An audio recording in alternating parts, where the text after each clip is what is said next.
Welcome to Happy Hour, brought to you by Best Damn Bookkeeping. Every time I talk about marketing, I forget about this. And when Michael talks about marketing, it's the first thing he always says, which I think is hilarious because he makes money when you pay him to do ads.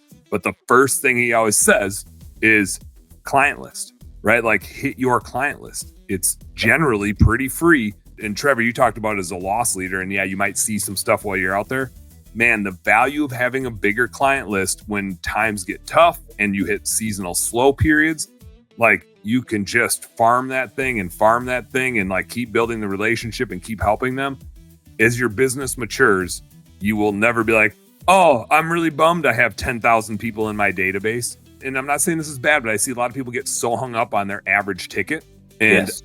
I'm way more concerned about my average profitability, right? Like, again, average ticket is a revenue measure. It doesn't necessarily mean it's more profitable. And starting with some small tickets and building some trust is just fine. I get ridiculed. My bookkeeping, I start at $147 a month. I don't have too many clients that fall in there. And now I'm picking on Yeti. Again, I have tons of respect for Yeti. They're like my top competitor, but we're very friendly. I think they start pushing at like close to $400 a month. And I get it, right? They want a bigger client, a bigger average ticket. So a lot of the smaller guys are just not going to sign up for that. I want to work with the guy that's doing $100,000 to $200,000. To me, that's when I believe that they actually need the help to to scale properly. Because if I can catch them there, I can teach them a lot of these things. And I can play CFO for them at that level and help them get to $1 million and $2 million, $3 million way faster than if I'm taking a bunch of their money. Again, I maybe think differently, but average ticket's not that important to me. The long game is super important to me. I will do a very low price job. And I'm not saying like not profitable.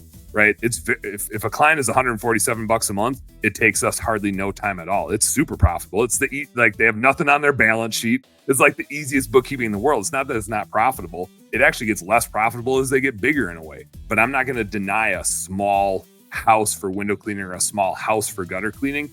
I need to charge enough to afford me to like bring all my equipment out there and back. But I don't want to miss that relationship because someday they're going to own a big house and I want to make sure or maybe that's like a second house or they're going to have a relationship and refer me.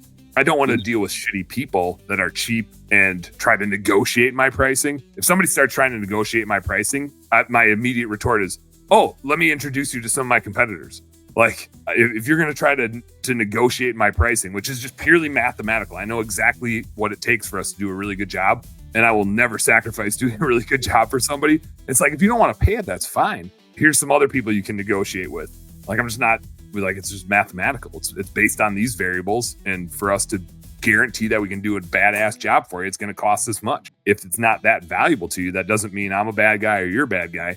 We just shouldn't do business together until you think this is valuable. So point being is like, don't get too hung up on that average ticket. Get hung up on building that client list and being profitable. There's small tickets and big tickets that are profitable. Don't get so hung up in average ticket that you're doing a bunch of big jobs that are a pain in the ass and aren't profitable. And just no matter what the job size is, don't sacrifice your core values to work with a shitty person that doesn't see your value.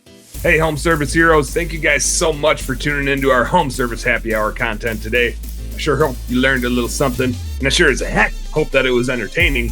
If you did find it fun and entertaining, make sure you like and subscribe to the channel for more cool, fun, entertaining business content. And speaking of which, stay tuned. There's a little more here and a little more right here. Check it out.